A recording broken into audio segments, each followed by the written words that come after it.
დამარხეს მცხეთას ჟამის სიძნელისგან. ეხლა მეფე უნდა დაეგრძალოს წესით გელათში, იმიტომ რომ მე წინაზეც გითხარით დავით აღმაშენებლიდან მოყოლებული, ეს არის სამეფო საძვალე. ჩემი რამდენიმე კოლეგა ამბობს, რომ მოდი ჩავატაროთ გათხრები გელათში. მე წინააღმდეგი ვარ. კუთლუ ასლანის შესახებ გვაქვს ერთადერთი წყარო. მაგრამ ამაზე დაწერილია უამრავი და დაიწერება კიდე ძალიან ბევრი, იმიტომ რომ საოცრად უნიკალურ იდეასთან გვაქვს საქმე. ვინ არის ეს კუთლუ ასლანი? როგორ მოხვდა მეჯუჯრეთ უხუცესად? განემზადეს ისნისაცა შემობმა, ანუ ნიშნავს, რომ მოემზადნენ სამეფო სასახლის ასაღებად. აი ყუბასარი და აფრიდონიო გადააყენეს. კუთლუ ასლანი რატო არ გადააყენეს? კუთლუ ასლანში ეჭვი არასდროს არ შეუტანია გიორგი მესამეს. აბა რა მოუვიდა ამ კაცს? ეს მიქაელ მირიანიძეც ხო გიორგი მესამის დროინდელია. ამას რა გამოუვიდა? ეს ის კაცია მე თამარსო დიდ აჯანყებას მოუწყობს. და ესეც გიორგი მესამის დროინდელია. და ჩდება ძალიან საინტერესო კითხვა, რა ხდება სამეფოში? კორიდეთის სახარების მინაწერის ავტორს კუთლუ ასლანს იქ თავისი გვარიც უწერია.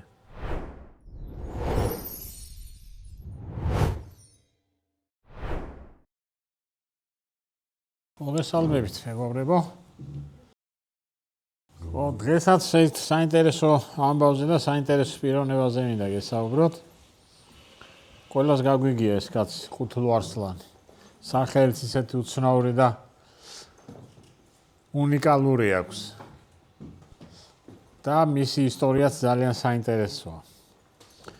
ხო, საქართველოს თამარის გამეფებისას 1179-ში გიორგი მესამემ თამარი აკურთხა სიცოცხლეშივე მეფედ და შემდეგ 1184 წლის მარტის ბოლოს გიორგი მესამე გარდაიცვალა. კახეთში იმყოფებოდა ამ დროს, როდესაც გარდაიცვალა. აი ეხლა ესეც საინტერესო რაღაცა არის, აი ქვემოთ წერია. იმეფა 28 წელი და მიიცვალა სტაგის კახეთისასა თვესა მარტსა 27-სა სამშაბათს ვნებისასა. ნებისკვირა. აი მე არის ძალიან საინტერესო წინადადება. დამარხეს მცხეთას ჟამის სიძნელისგან. და მასვე წელსა გელათში წაიყვანეს. ეხლა მეფე უნდა დაეგრძალოს წესით გელათში, იმიტომ რომ მე წინაზეც გითხარით დავით აღმაშენებლიდან მოყოლებული, ეს არის სამეფო საძვალე. მაგრამ აი რაღაცა მოხდა ჟამის სიძნელისგან, რომ ვერ მოახერხეს მეფე გადაესვენებინათ გელათში, დაკრძალეს მცხეთაში, სავარაუდოდ სვეტიცხოველში და მერე გადაასვენეს იქიდან გელათში და აი ძალიან საინტერესოა რა ხდება ნეტა. არ ვიცით. მაგრამ რაღაცა ხდება. ხო არ არის ნორმალური. ხო მეფე, ერთიან საქართველოს მეფე ვერ გადაასვენო, აი რა უნდა მოხდეს, არ ვიცით. არის ესეთი ვარაუდი, რომ ეს ჟამის სიძნელე იქნება რაღაცა სტიქიური მოვლენა. თოვლი მოვიდა, ლიქის ქედი ჩაიკეტა. 27 მარტია ხო პრინციპში არ შეიძლება ალბათ, მაგრამ ესეთი ათოვლი მოვიდა. ყოველ შემთხვევაში რაღაცა ხდება ისეთი, ეხლა სიმართლე გითხრა სტიქიურ მოვლენას მე ნაკლებად მიმაჩნია რეალურად. არ ვიცით, რაღაცა ხდება. სამი წყარო ერთმანეთისაგან დამოუკიდებლად მიუთითებს, რომ არის გელათში. დაკრძალეს გელათში. ის ვერსია, რომ იერუსალიმში გადაასვენეს, არის ეს ვერსია, მაგრამ ჩემი აზრით სუსტია. თამარი არის გელათში აშკარად, უბრალოდ გელათში გათხრები არასდროს არ ჩატარებულა. ექვთიმე თაყაიშვილმა დაიწყო და ვერ დაასრულა. და არის ესე. ჩემი რამდენიმე კოლეგა ამბობს, რომ მოდი ჩავატაროთ გათხრები გელათში. მე წინააღმდეგი ვარ. მაგრამ მე მონასტერში დაიწყე, ეხლა გათხრა და რა ვიპოვით საფლავს და დავწუნდებით, რომ თამარი იქ არის. თუ თქვენი შვილი არ კითხულობს, მაშინ ეს ის ადგილია, სადაც უნდა გვესტუმროთ. ფასკუნჯი გურამ მეგრელიშვილის წერის საავტორო სკოლა. ეხლა აი ზედა ციტატას რაც შეეხება, აქ საუბარია იმაზე, რომ გიორგი მესამე კახეთში გარდაიცვალა, ეს ინფორმაცია ჩამოვიდა თბილისში, თამარმა შეიტყო თამარის მამიდამ, გიორგი მესამის დამ, რუსუდანმა, რომელიც ამ დროს სამშვილდეში იმყოფება და წამოვიდა სამშვილდიდან თავისი გაზრდილითო, ალბათ აქ იგულისხმება გიორგი მესამის უკანონო შვილი რუსუდანი, რომელსაც ალბათ მამიდას დიდა. და მერე წერია ვინ არიან ამ დროს, აი როდესაც ისინი სამეფო სასახლეში შეიკრიბნენ, ვინ არიან ამ დროს. უბრალოდ მინდა რომ ეს პიროვნებები დავიმახსოვროთ. აი წერია მიქაელ პატრიარქი, ეპისკოპოსები, ვაზირი ანტონი, ამის მასალარი ყუბასარი, ყუთლუ არსლანი, მეჭურჭლე თუხუცესი, ვარდან დადიანი, ჩუხჩარხი, ჭიაბერი და ნუ სუყველანი ესენი არიან ჩამოთვლილი. აი თამარის აი ესეთი ვითარება გვაქვს. თამარ მეფე, ანტონი მწიგნობარ თუხუცესში კონდიდელი, ესე იგი აი იმ დროინდელი სავაზირო რო ავიღოთ, ხო? ეს არის დღევანდელი მინისტრთა კაბინეტი. მეფე, მისი ხელმძღვანელი მწიგნობარ თუხუცესში კონდიდელი და კიდე 4 ვაზირი. ამის პასალარი, სამხედრო მინისტრი, მანდატურ თუხუცესი, ასე ვთქვათ, შინაგან საქმეთა და პოსტის მინისტრი, მეჭურჭლე თუხუცესი, ფინანსთა მინისტრი და ბანკის პრეზიდენტი და მსახურ თუხუცესი, ხო, ასეთი ცერემონიალ მაისტერი დაახლოებით. ანუ 5 კაცია, მეფესთან ერთად არის 5 კაცი, 5 უმაღლესი მოხელე, ვინც მართავს აი ამ მართლობას. ნუ თანამდებობა, 2 თანამდებობა ამის მასალარი და მანდატურ თუხუცესი აქვს ყუბასარს და ეს არის უმაღლესი პირები. მოგეხსენებათ თამარი მეორე აკურთხეს მეფედ და მერე მოხდა ერთი ძალიან საინტერესო რამ.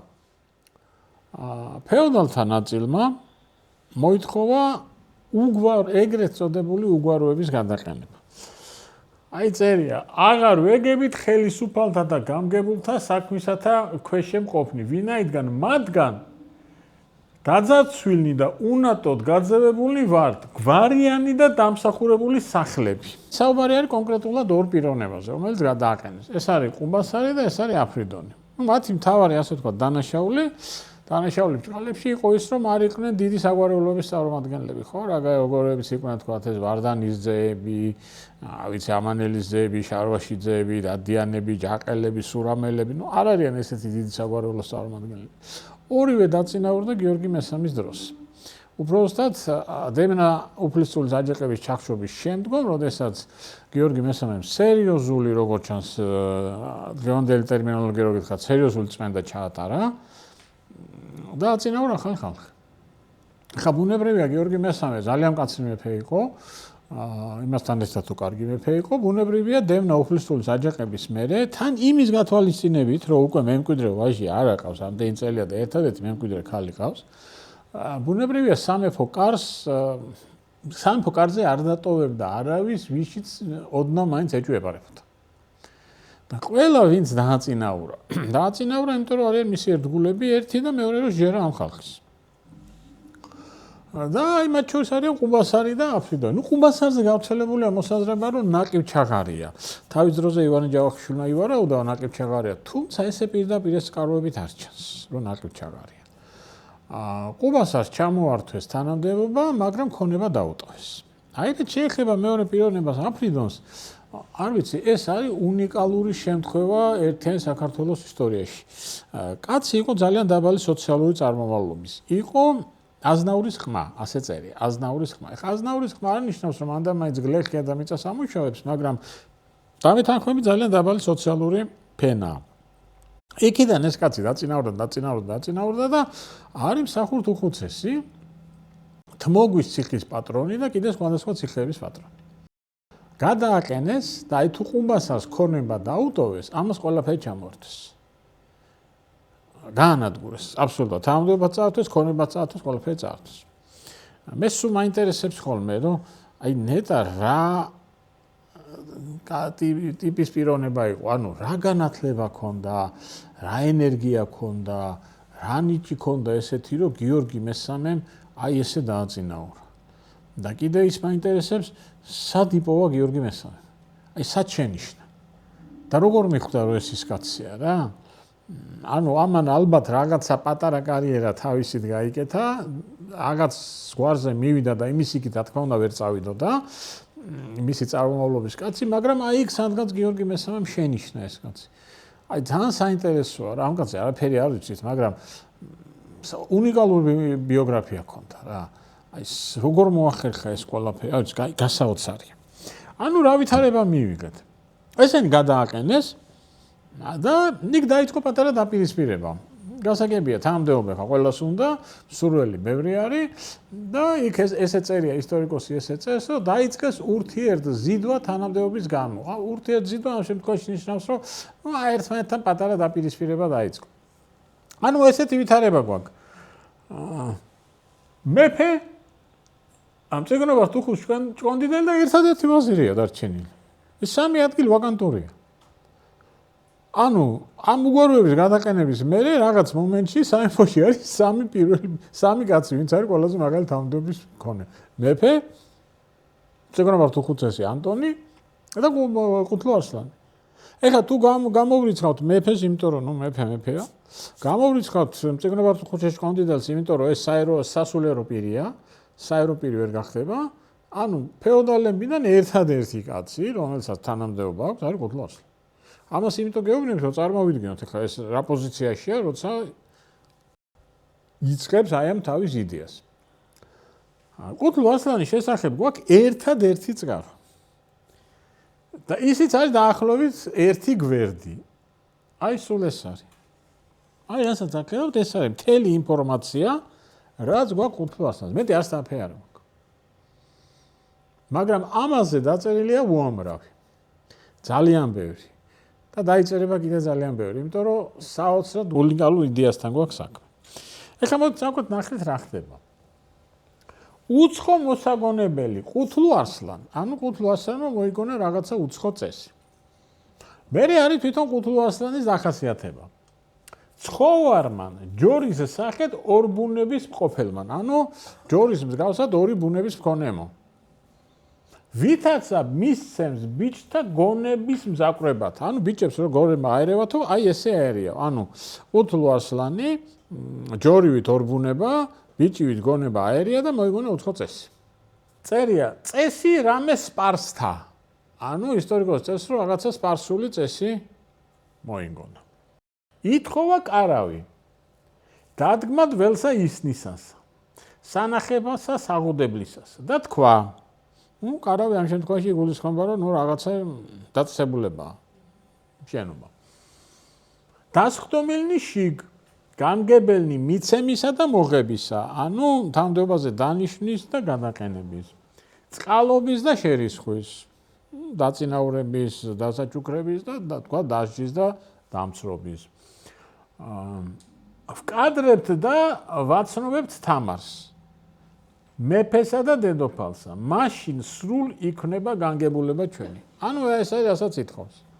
ესე იგი, სადღაც დავშთხებით ჩვენ, გადავწყვიტავთ ამას, ვაცნობებთ თამარს და ამის მერე ეს გადაწყვეტილება იქნება უკვე სრულყოფილი. თამარის პირველი რეაქცია არის, რომ დააპატიმრა. აქ მოხდა უცნაური რამ.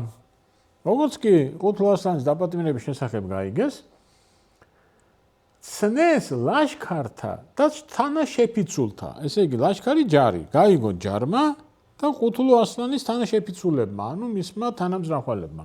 შეიყარნეს, ანუ შეიკრიბნენ, უკუდგეს თამარს, ანუ თამარს განუდგნენ და აი აქაა ძალიან საინტერესო ნახეთ. და დაადგინეს სიმტკიცე ყუთლო არსლანის გაშვებულობისა, ანუ მოითხოვეს ყუთლო არსლანის განთავისუფლება, არა მიშვება ვნებად მისცა, ანუ რო არაფერი არ დაუშავდეს, განემზადეს ისნისაცა შემობმად, ანუ ნიშნავს, რომ მოემზადნენ სამეფო სასახლის ასაღებად. ანუ სიტუაცია ძალიან დადაბულია. ყუთლო არსლანში დაჭერილია, მაგრამ ამან პირიქით სიტუაცია კიდევ უფრო დაძაბა, ყუთლო არსლანის მომხრეები შეიკრიბნენ, თამარს უთხრეს, რომ გამოუშვი, არაფერი არ დაუშავდეს, სწორედ სამეფო სასახლეს ავიღებთ. თამარი მიხვდა, რომ ეთყობა ძალით არაფერი არ გამოვიდოდა და დაიწყო მოლაპარაკებები და იცით თქვენ გაგზავნეს ორი ქალბატონი. ხვაშაკ ცოქალი და კრავაი ჯანყელი. მივიდნენ ესენი ამ ყუთლო არსლანის მომხრეებთან და უთხრეს, რომ მეფე გეძახით. იმათაც უთხრეს კი ბატონო და წამოვიდნენ. ყველაფერი დამთავრდა. აი ეს არის ის, რასაც ყვება ისტორიკოსი. თამარის ერთი ისტორიკოსი. თამარის მეორე ისტორიკოსი, რომელსაც ჩვენ ბასილეზოს მოძღვარს ვეჯახით, ის საერთოდ არაფერს არ აწევს. ის კუთლოსლანს საერთოდ არ ცნობს. არ იცის, არ წეს არაფერს. ის კი არა, მე ზოგჯერ მიკვრის ხოლმე, კიდეც რომ ამანაც რატო დაწერა. ხო? ახლა მეფის მომხრე ისტორიკოსი წერს. ახლა რაში გვაქვს რეალურად საქმე? მაგ მოგვიწევს რაღაც პატარა გამოძიების ჩატარება, მოგვიწევს რაღაცა კითხვების დასმა, რომელზეც ყოველთვის პასუხი ალბათ არ გვექნება. პირველი არის ახლა ესეთი რამ. რას ნიშნავს ყუთლუ არსლანის დახასიათება ჯორად და ბიჭად?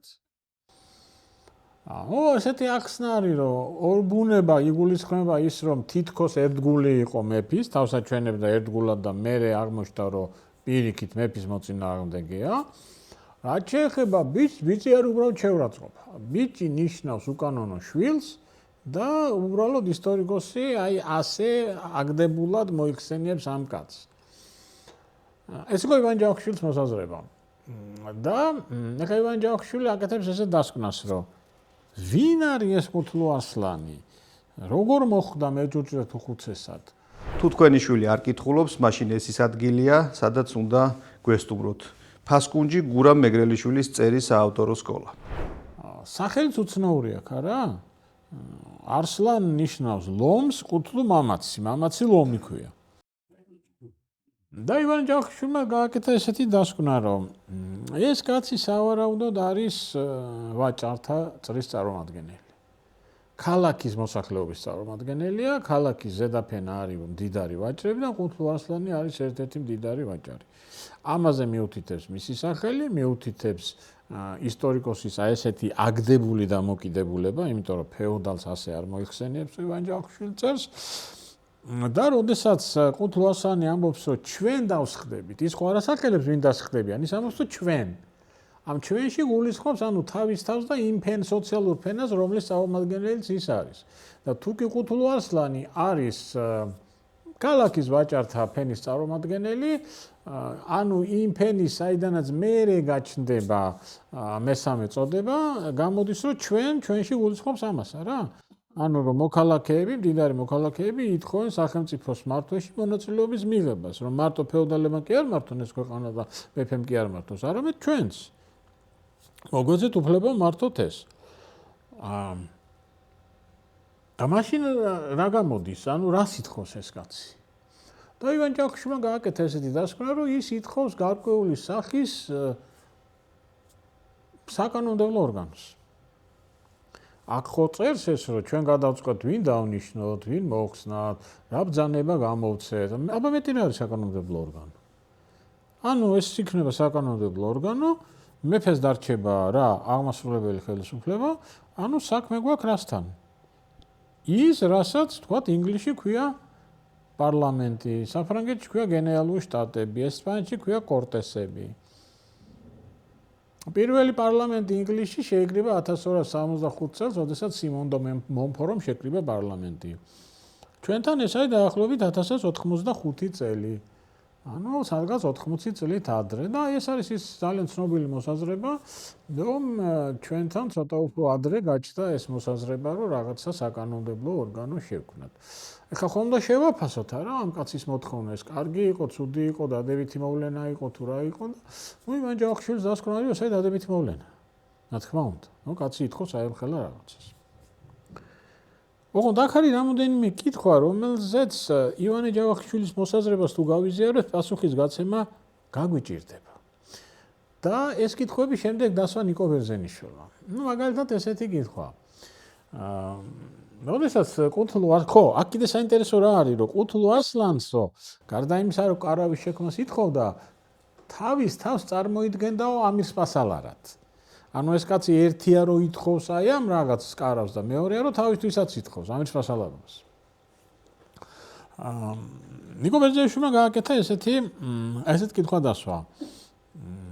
აი ლაშქარი, მას მხარი დაუჭირა ლაშქარმა, ხო, ანუ ჯარმა. და ყუთლუ არსლანი თუ ქალაქის ზედაფენის წარმომადგენელია თუ ვაჭარია, ეს ლაშქარი საიდან ყავს? მისი თანამოაზრეებიც ხო ესენი არიან მოქალაქეები, რა? საიდან ყავს ჯარი? თან ისეთი ჯარი, რომელიც იმუქრება, რომ აიღებენ სამეფო კარს. უფრო მეტი დაუშვათ კუთლუ არსლანიც ესე ვთქვათ უგვაროა, ხო? უგვარო გამოდის არა? თუ ქალაქის ზედაფენის წარმომადგენელია. უგვაროები რო გადააყენეს, ეს რატო არ გადააყენეს? აი ყუბასარი და აფრიდონიო გადააყენეს. კუთლუასთან რატო არ გადააყენეს? უფრო მეტიც ეს კაცი არა თუ არ გადააყენეს, ეს კაცი ამის პასალარობას ითხოვს. და იმ ფონზე, როდესაც უგვაროების წინააღმდეგ მიმდინარეობს შეტევა, ეს კაცი ამის პასალარობას როგორ მოითხოვს? ესე იგი არ არის ეს კაცი უგვარო. უგვარო არ ყოფილიყო გადააყენებდნენ აუცილებლად. ვერ მოითხოვდა ამის პასალარობას, არ ეყურებოდა ლაშქარი. და თუ უგვარო არ არის, ესე იგი ვინ არის? ფეოდალი. და იქ რო იძახის ჩვენ დავსხდებით, გულისხმობს ფეოდალებს. და არაფერი საკანონმდებლო ორგანო ეს არ არის. საკანონმდებლო ორგანოს ერთ-ერთი პრინციპი რა არის? იქ უნდა იყოს სხვადასხვა სოციალური ფენის წარმომადგენლები, ხო? და ეს თუ ფეოდალია და მისი თანამზრახველები ფეოდალები არიან, რაზეა ლაპარაკი? ჩვეულებრივი მოთხოვნაა ფეოდალების შეზღუდვა მეფის ხელისუფლება. არაფერი დადებითი ამის არ არის. ასე ითხოვდნენ ამას მანამდეც და ითხოვდნენ მერეც. ანუ ორი სრულიად ურთიერთსაპირისპირო თვალსაზრისია გამოთქმული. ივანე ჯავახიშვილის და ნიკო ბერძენიშვილის. და იმის მერე ქართველი მეცნიერები ან ერთს იზიარებენ, ან მეორეს იზიარებენ და რაღაცა დამატებითი არგუმენტებით ცდილობენ ამა თუ იმ პოზიციის შემაგრებას. ეხლა რა ხდება? პირველ რიგში უნდა გავითვალისწინოთ ერთი რამ. მოვლენას აღწერს ვინ? მოვლენას აღწერს მეფის მომხრე ისტორიკოსი. რომლისთვისაც კუთლუ არსლანი რა თქმა უნდა არის ცუდი. და რა თქმა უნდა მის მიზანს არ წარმოადგენს ზუსტად წარმოადგინოს ის რა ხდება, ზუსტად წარმოადგინოს კუთლუ არსლანს რა უნდა, როგორ უნდა და რანაირად უნდა. ხო, აი ეხლა რაც შეეხება აი ჯორს და ბიჭს. ასეთ პირობებში პირადად ჩემთვის მაგალითად სრულიად მისაღებია, რომ ფეოდალიც კი შეიძლება ესე დაეხასიათებინა მეფის მომხრე ისტორიკოს. რატო არ დაახასიათებდა? მეფის მოწინააღმდეგეა. დამთავრდა ყველაფერი შეიძლება მას უწოდოს, რა? ამიტომ ის რომ ბიჭად და ჯორად არის მოხსენიებული, არ ვიცი, ამდენად გამოდგება იმის დასადასტურებლად, რომ კუთლუ არსლანი არ იყო ფეოდალი. ეს ერთი. ეხლა მეორე, აქ შედება ერთი ძალიან საინტერესო კითხვა, ესეთი თქვათ ტექნიკური. დაუშვათ შეიქმნა კარავი. და დაუშვათ იქ ვიღაცები დასხდნენ. აი აქ რო წერია, რომ ჩვენო ამას ვაცნობებთო მეფეს. მეფეს მე რამე უფლება რჩება? რჩება უფლება თქვათ ვეტო დაადოს, არ მიიღოს, თუ უნდა აუცილებლად შეასრულოს. ეს უბრალოდ ხო ჩდება, ხო ეს კითხვა რა? ამაზე არაფერი არ წერია. ანუ კუთლუ არსლანს როგორ ხონდა ეს წარმოდგენილი? ჩვენ გადავწყვეტეთ და მეფეს აქვს უფლება რა აქვს? ანუ ინგლისის დედოფლის და მეფის ვარიანტია? თუ რაღაც არ ვიცით, არაფერი არ ვიცით. იმიტომ რომ არ წერს ისტორიკოსი. ისტორიკოსი წერს ერთ რამეს, რომ ამას ვაცნობებთ და მერე გადაწყვეტილება შესრულებული. ანუ თითქოს ისე გამოდის, რომ მეფეს არ რჩება არჩევანი. ვაცნობებთ და მან უნდა აღასრულოს. აი თითქოს ესე გამოდის, მაგრამ რამდენად ესეა ვერ გეტყვით, იმიტომ რომ გოგეუბნებით ინფორმაცია საკმაოდ ნაკლები გვაქვს. არსებობს ესეთი ხელნაწერი, კორიდეთის სახარება ქვია. ეს არის სახარება, რომელიც კორიდეთში არის გადაწერილი და როგორც ხშირად ხდება ხოლმე, ამ ხელნაწერს აქვს მინაწერები. სხვადასხვა სახის მინაწერები. და ერთ-ერთ მინაწერს ყავს ავტორი. მინაწერის ავტორი არის კუთლუ არსლანი. ქრონოლოგიურად დაახლოებით ემთხვევა. უფრო მეტიც, იმ კორიდეთის სახარების მინაწერის ავტორს კუთლუ არსლანს იქ თავისი გვარიც უწერია. კუთლუ არსლან ჯაყელი. ხა ჯაყელი არ არისო ფეოდალი ვერ ვიტყვით. ეხლა ეს სადაო საკითხია, ეს ერთი და იგივე კუთლუ არსლანია თუ სხვადასხვა არის? მე ვეთანხმები იმ მოსაზრებას, რომ ეს ერთი და იგივეა, იმიტომ ძალიან იშვიათი სახელია. რომც არ იყოს ერთი და იგივე და ორ განსხვავებულ პიროვნებებთან რო ჰქონდეს საქმე, კორიდეთის სახარება ადასტურებს იმას, რომ სახელიდან გამომდინარე ვერ ვიმსჯელებთ, რომ ფეოდალი არ არის. მიუხედავად იმისა, რომ სახელი ძალიან უცნაურია, აგერ ყავს ერთი ფეოდალი, ვისაც ეს სახელი ქვია და შეიძლება მეორესაც ჰქვეოდა. ანუ მე რატო გეუბნებით ამას? მე ეს ჩემი აზრია, მე უფრო ვეთანხმები იმ მოსაზრებას, რომ ეს კაც ფეოდალია. მაგრამ ეს კაცი რო ფეოდალია, ეს არ ნიშნავს, როგორც ნიკო ბერძენიშვილი წერდა, რომ მისი მოთხოვნა არის ცუდი. ეხლა აქ არის კიდე ერთი სიტყვა. დასაწყისში, რომ მან მოიგონა სპარსთა წესი. თითქმის ყველა, ვინც მუშაობდა ამ საკითხზე, ერთადერთი ადამიანის გარდა, ყველა თვლიდა და თვლის, რომ ეს სპარსთა წესი ისე არა, ნათქვამი რა. აი როგორც არის, რომ ვეფხისტყაოსანში ესე ამბავი სპარსული, ხო? აქაც ესე არის. კუთლუ ასლანის კიდე ერთხელ დასამცირებლად, რომ აი რაღაცა სპარსული ამბავი მოიგონა. სპარსეთი ამ დროს ქართულ სინამდვილეში ნიშნავს როგორც ზოგადად კონკრეტულად სპარსეთს, ანუ ირანს, ასევე ნიშნავს ზოგადად აღმოსავლეთ და ზოგადად მუსლიმურ სამყაროს. ილია ანთელავა იყო, რომელიც დაფიქრდა და ესეთი რამ თქვა, რომ არ უნდა იყოს ეს სპარსეთი შემთხვევით აქ. და ჩათვალა, რომ სპარსეთში იგულისხმება სელჩუკთა სამეფო. აი დიდი სულთნები რო იყვნენ, თოგრულ ბეგი, ალფარსლანი და მალიქ-შაჰი, იმათი დროინდელი სასულთნო იგულისხმება. და დაიწყო ამ სასულთნოს მმართველობის სისტემაში ძებნა, რა შეიძლება იყოს. და იპოვა და აღმოჩინეს ეს ძალიან საინტერესო რამ, რომ სულთნების მმართველობაში ცენტრალური აპარატი, იცით როგორ იყო? ცალკე იყვნენ მოხელეები, რომლებიც მართავდნენ სახელმწიფოს და ცალკე იყვნენ მოხელეები, რომლებიც წყვეტდნენ სულთნის პირად საკითხებს. ანუ გაყოფილია მონარქის კარზე, გაყოფილია ფუნქციები. ერთი ნაწილი მოხელეებისა მართავს სახელმწიფოს, მეორე ნაწილი მოხელეებისა აგვარებს მის პირად საკითხებს. ეხლა საქართველოში როგორ იყო? საქართველოში მანდამენტს ბევრი ინფორმაცია ამაზე არ გვაქვს, მაგრამ გვაქვს ერთი ძალიან უნიკალური წყარო. ეს არის ხელმწიფის კარის გარიგება. ეს არის დოკუმენტი, რომელიც დაწერილია სავარაუდოდ მე-13 საუკუნის მეორე ნახევარში დასავლეთ საქართველოში. ეს არ არის იურიდიული დოკუმენტი. ეს არის რაღაცა კერძო მოხმარებისთვის შექმნილი დოკუმენტი, სადაც აღწერილი არის სამეფო კარის ეტიკეტი. როგორ ხდება მიღება, როგორ ხდება დარბაზობა, ვის რა ფუნქცია აქვს, მაგალითად საღამოს რო ნადიმი არის, თქვათ, რო დასრულდება, რომელ მოხელეს რამდენი მემაშხლე მიყვება. ესეთი რაღაცები არის აქ აღწერილი. პრობლემა ის არის, რომ ტექსტი არის ნაკლული. გვაქვს ერთადერთი ხელნაწერი. რომელიც სრულიად შემთხვევით იპოვა ექვთიმე თაყაიშვილმა.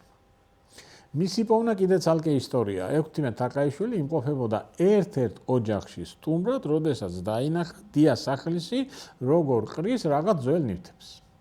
და მათ შორის რაღაცა ძველ ქაღალდებს და ექვთიმე თაყაიშვილს დაინტერესა, ნახა რა იყო და აღმოაჩინა ხელმწიფის კარის გარიგების ტექსტი.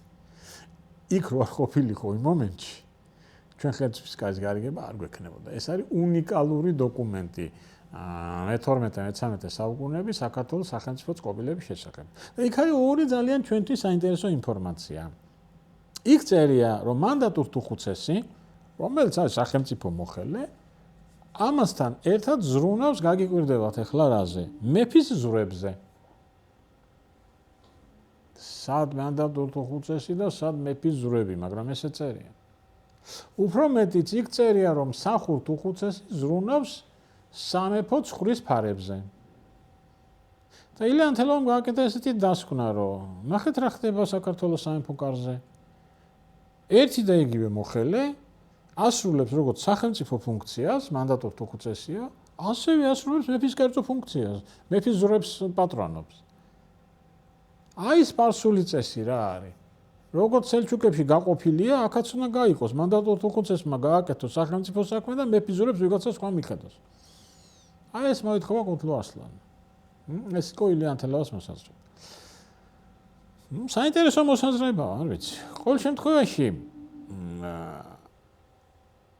ერთი რამ ცხადია. კუთლუ ასლანი ითხოვს სამეფო ხელისუფლების შეზღუდვას. და ვინ არის კუთლუ ასლანი? ის ადამიანების სია, მოხელეების სია, რომ თქვით ჩვენ. კუთლუ ასლანი არის გიორგი მესამის დაწინაურებული კაცი, გიორგი მესამის ერთგული კაცი. კუთლუ ასლანში ეწვი არასდროს არ შეუტანია გიორგი მესამის.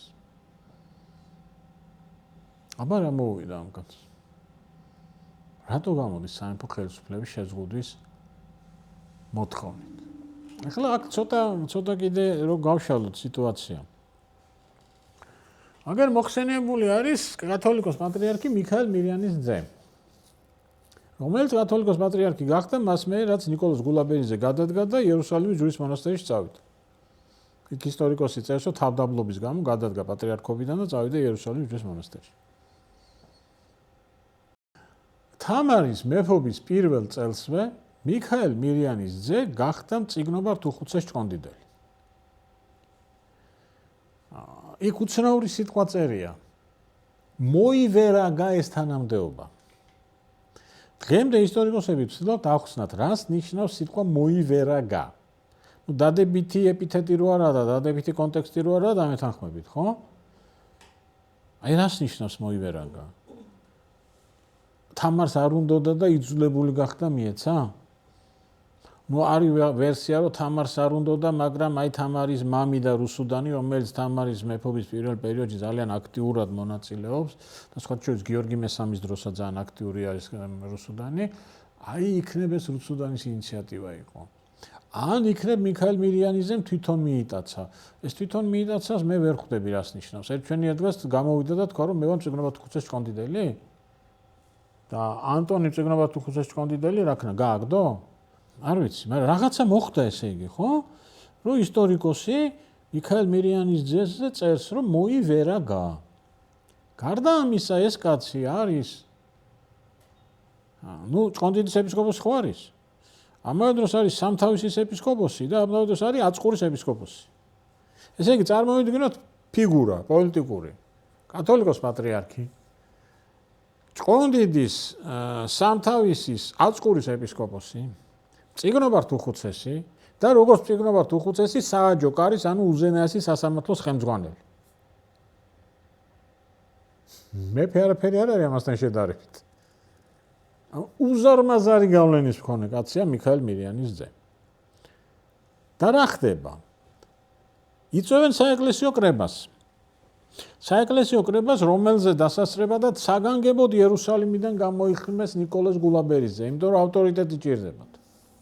კრებას ნიკოლოზ გულაბერიძესთან ერთად წარმართავს ანტონ ქუთათელი, ქუთაისის ეპისკოპოსი, როგორც წერია კაცი ძლიერი, სიტყვით და საქმით ძლიერი, ანტონ ქუთათელი, რომელმაც თამარი აკურთხა მეფედ.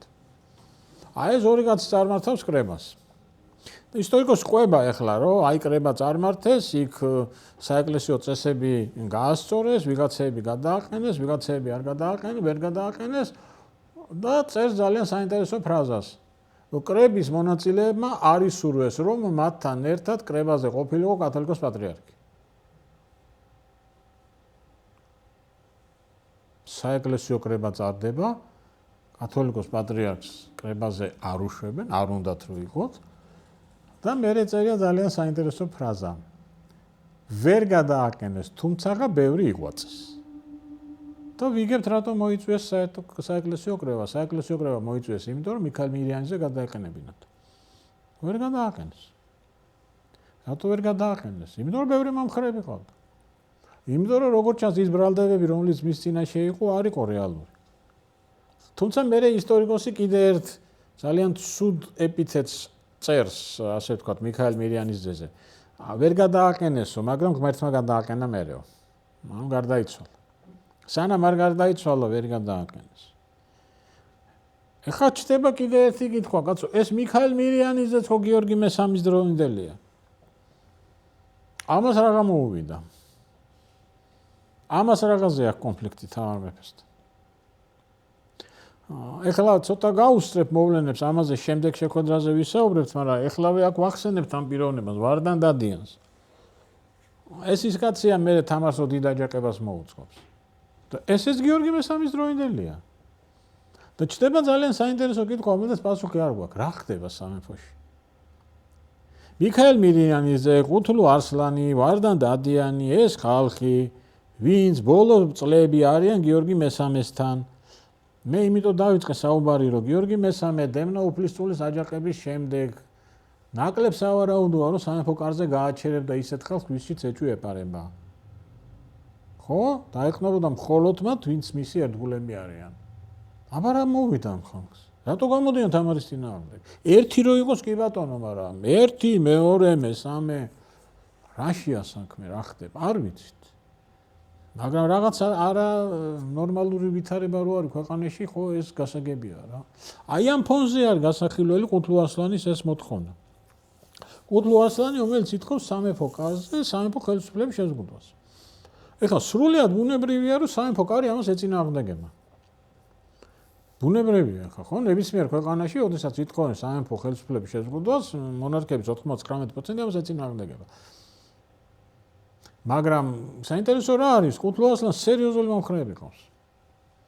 იმდენად სერიოზული მომხრეები, რომ თამარ მეფე იძულებული არის გადაწყვეტილება შეცვალოს და მოლაპარაკებები დაიწყოს. და იმიტომ რომ ეს ხალხი იმუქრება სამეფო სასახლის აღებით. ეს მუქარა რომ არ არის ცარიელი სიტყვები, ჩანს იქიდან რომ თამარი იწყებს მოლაპარაკებას. ანუ იდეას რომ სამეფო ხელისუფლება შევზღუდოთ საკმაოდ სერიოზული მხარდამჭერები ყავს. ეხლა კიდე ერთი ძალიან საინტერესო საკითხი. ისტორიკოსი წერს, რომ კრავაი ჯაყელი და ხვაშაკ ცოქალი ოდესაც მივიდნენ, უბრალოდ შეხვდნენ ამ ყუთლუ ასლანის მომხრეებს, უთხრეს, რომ მეფე თქვენგან ითხოვს ერთგულების ფიცს, წამოდით, ისინიც წამოვიდნენ, მეფესთან მოვიდნენ, მუხლი მოიყარეს, ერთგულების ფიცი დადეს, თამარმა მიცა ფიცი უნებლობის და ყველაფერი დამთავრდა. ეხლა ისტორიკოსები ცოტა ისეთი ხალხიოთ, კირკიტი გვიყვარს და ყველაფერს აწერი არ ვენდობით ხოლმე. ჩნდება მარტივი კითხვა. როგორ?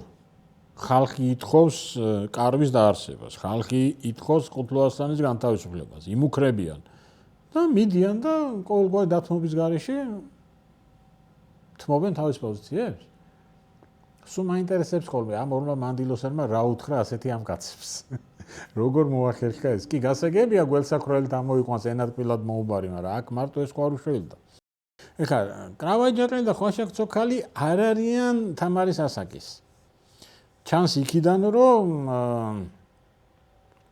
ხვაშაკ ცოქალი არის რატიერის თავის დედა და კრავაი ჯაყელი არის სამძივრების საგვარეულო იყო იმათი წარმომადგენლების დედა. ანუ ესენი მინიმუმ თამარის მშობლების ასაკის ხალხია. რატო შეარჩია რა საინტერესო? რატო ქარბატონები? ახლა შუა საუკუნეებია, ხო? ნუ ახლა გენდერული თანასწორობის საკითხი ცოტა პრობლემატურია. არ ვიცი. რატომ მარტო იმიტომ რომ ნათესაური კავშირი ქონდა? კარგით, და მოლაპარაკებებზე ესე მარტივად შეიძლება? მივიდნენ, უთხრეს წამოდი და იმათ დაივიწყეს ყველაფერი. კარავიც დაივიწყეს, ყუთლუ ასლანის დაივიწყეს, ყველაფერი დაივიწყეს. ამიტომ გვიჩნდება ისტორიკოსებს ვარაუდი, რომ არა, აქ მოხდა რაღაც შეთანხმება. კომპრომისი ორივე მხრიდან. ისტორიკოსი არ წერს კიდევ ერთხელ ვიმეორებ, ეს არის თამარის მომხრე ისტორიკოსი, რომელიც სულ 15-20 წინადადებაში აღწერს ყველაფერს და კიდევ ერთხელ ვიმეორებ, მე მიკვისს რომ საერთოდ აღწერს ამას. მეორე ისტორიკოსი გითხარით, საერთოდ არაფერს არ აღწერს. ისე რა საინტერესოა, იცით, ეს პირველი ისტორიკოსი იმ საეკლესიო კრებას არ აღწერს. გეგონება მოილაპარაკეს, რომ შენის დაწერე, მეც დავწერეო. აი ამას დავწერო. აი აქ კიდე ასთა სხვადასხვაობა. ნუ მაგალითად ივანე ჯავახიშვილი თვლიდა ეს რაღაცას, რომ არ შექმნილა, რა თქმა უნდა, კარავი, მაგრამ გაიზარდა დარბაზის უფლებები. დარბაზი სათათბირო ორგანოა, რომელშიც მონაწილეობენ როგორც ფეოდალები, ასევე სასულიერო იერარქები და აი ახლა გადაწყდა, რომ მეფე საკითხებს გადაწყობს დარბაზის რჩევით. რაკაც გაურკვეველ სიტუაციაში ვარ და თუ რჩევა არ მიიღო? აი ესეთი ფორმულაა დარბაზის ერთნებობითა და თანადგომითა. თუმცა შოთა მესხიამ გამოარკვია, რომ ეს ფორმულირება გიორგი მესამის დროსაც არსებობს და თამარის დროს არ შექმნილა.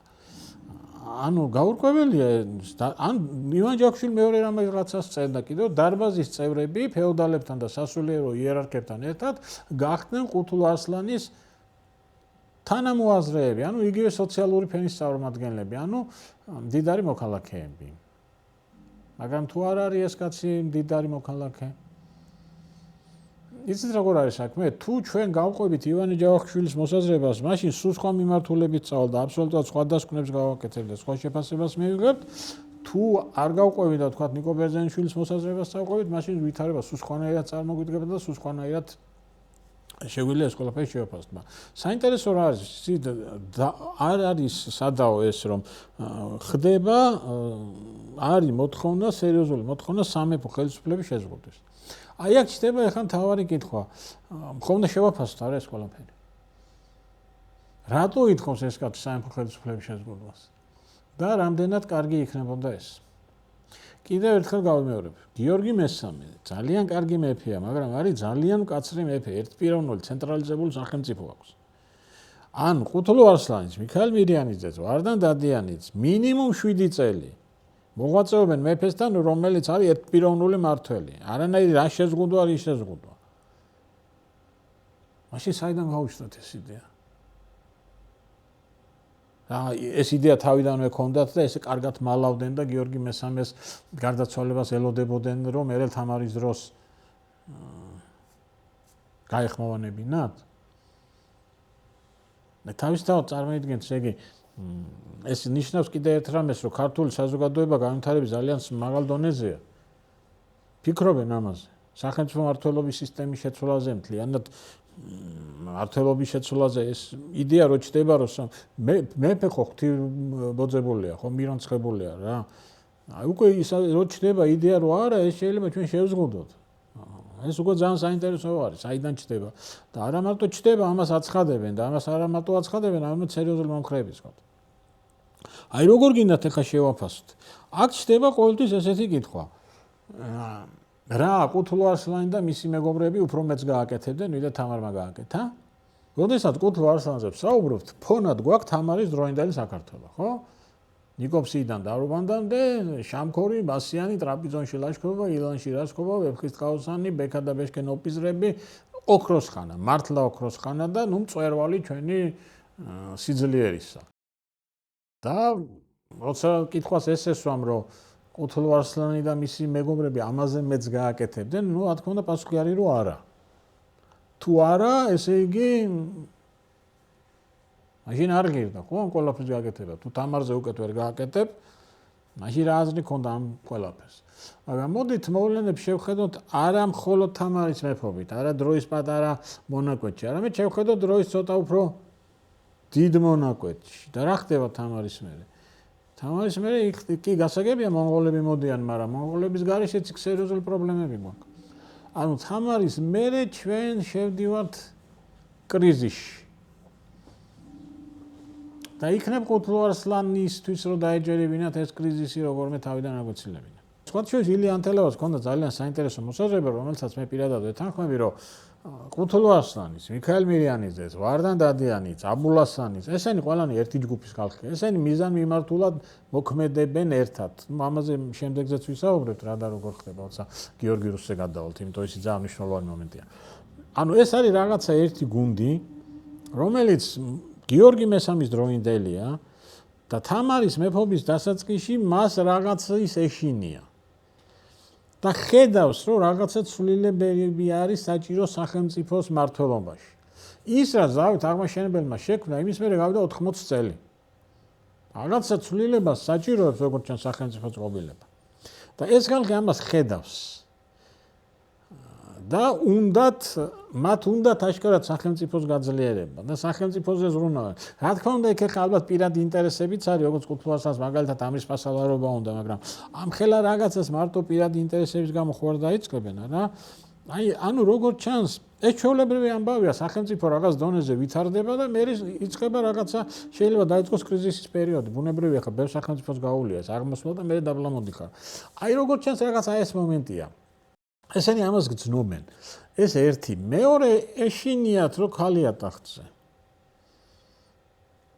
კი ბატონო, მთელი 7 წელი მამასთან ერთად იყო, კი ბატონოს დიდენ, როგორც მეფეს, ყველაფერს, მაგრამ ნუ ხალია მაინც ტახტზე. ანუ თქმა იმისა, რომ ეს ხალხი არის უბრალოდ ტიპიური ფეოდალები, რომლებიც გამოდიან უბრალოდ მეფის ხელისუფლების შეზღუდვით და თავის მეტი არაფერი არ აინტერესებს, შესაძლოა არასწორია. და შესაძლოა პირიქით არის ზუსტადაც საქმე. ეს არის ის ხალხი, ვინც ზრუნავს სახელმწიფოზე. ვინც ხვდება, რომ ეხლა რაღაცა ცვლილებაა საჭირო. და ვიმეორებ, ამის ყველაზე კარგი მაგალითი არის ის, რაც მოგვია თამარ მეფის მერე.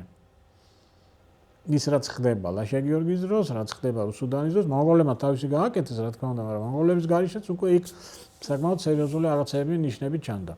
აი იქნებ ეს არის ამაში აქ და ყუთლუ არსლანისთვის კიდევ ერთხელ ვიმეორებ, ისტორია არის ის, რაც მოხდა და რა მოხდებოდა არავინ არ იცის, მაგრამ მაინც აი ესეთი მოსაზრება ჩდება, რომ იქნება ამ კაცისთვის რომ დაეჯერებინა, შეიძლება ვითარება ცოტა სხვანაირი ყოფილიყო. ან გითხრათ, ძალიან საინტერესო, კიდე საინტერესო რა არის? ეს კაც ქრება. რა მოვიდა არავინ არ იცის. ალბათ განთავისუფლეს. იმიტომ რომ ერთ-ერთი მოთხოვნა ამ კაცის განთავისუფლება იყო. და მე ალბათ იცით როგორ არის, აი ვარაუდებია.